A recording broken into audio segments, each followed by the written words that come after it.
Alright, imagine pulling off a mountain road near Hunza. The jeep rattles to a stop, wood smoke from a distant village hangs in the air, and the first stripe of sun slashes a ridge. In 5 minutes, I'll give you three simple moves to make photos that feel like that moment, even with a phone. Ready? I can taste the tea already. That stripe of light, it's like the mountain chooses its hero. But quick warning, don't leap out into traffic for the hero shot, yeah? Exactly, safety first. Now move one. Pack smart, not heavy.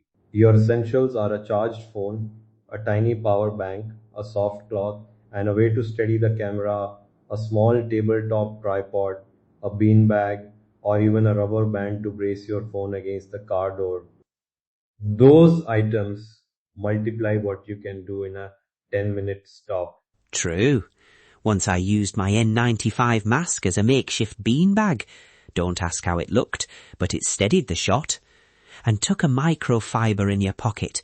Greasy lenses kill golden hour colour. Move 2 is reading that mountain light fast. Mountains change the light like theater. A sunlit ridge against a dark valley, or a sudden shaft when clouds part. Scan for contrast pockets and wait for the moment. The light sculpts the scene. If clouds are moving, be patient. The shot often arrives in a breath. I do a quick sweep. Sky, ridge, valley. If I spot one bright patch playing on a slope in Naran or the Swapper Hills, I park and watch. Sometimes silence falls, like the valley holds its breath, and that's when you press the shutter. Move 3 is composition that sells scale in a heartbeat. Three tiny rules, foreground anchor, a leading line, and a human silhouette for scale. A rock, a tufty grass clump, a tea shop sign, anything in the front gives depth. Then use a road, river, or ridge to pull the eye in. Finally, a small person far from the camera tells the viewer how enormous the landscape is. Hang on. About people, always ask if you can get closer. If they say no, silhouettes from distance keep respect and give you scale. I framed shepherds on ridges from afar, and it still reads huge. Good point. Respect is part of the craft. Now practical roadside routines so you don't turn a quick stop into a risky scramble. Park fully off the road, hazard lights on, one person watches traffic while the other shoots. My three-shot rhythm works great. Wide for the scene, mid for the subject, close detail for texture. Set a 10-minute timer and stick to it. Exactly. A 10-minute habit saves hours. Once we stop thinking, I need the single perfect frame, and just run that sequence. Works every time. Also tag team. One keeps an eye on animals and stray goats. They wander, and fast. Okay, quick settings you can do without fiddling. On phones, tap to expose and lock that spot. Then nudge exposure down a touch if the sky is bright. Turn HDR on for high contrast scenes. On a compact camera, try around f8 for landscape sharpness. Keep shutter speed high enough to avoid shake. Or use your stabilizer and keep ISO low. If you're unsure, shoot a bracket, one normal, one darker and one brighter. And don't forget, when the sky is wild, keep the darker frame. It keeps drama. Also, quick phone trick. Lock focus, then drag down on the exposure slider to recover colour. Delete bad frames later. Storage isn't worth losing a moment over. Nice interruption. Exactly. Now, a bit of a friendly argument we always have.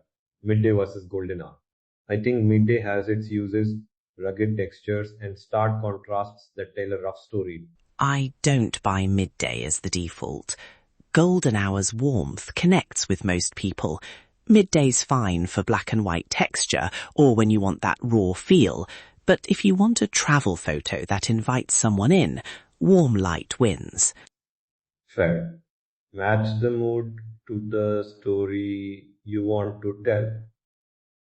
Golden hour for intimacy, midday for grit.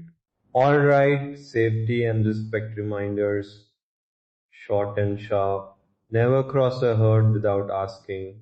Don't chase wildlife and avoid stepping onto cultivated or culturally sensitive ground. If someone asks you not to shoot, smile and move on.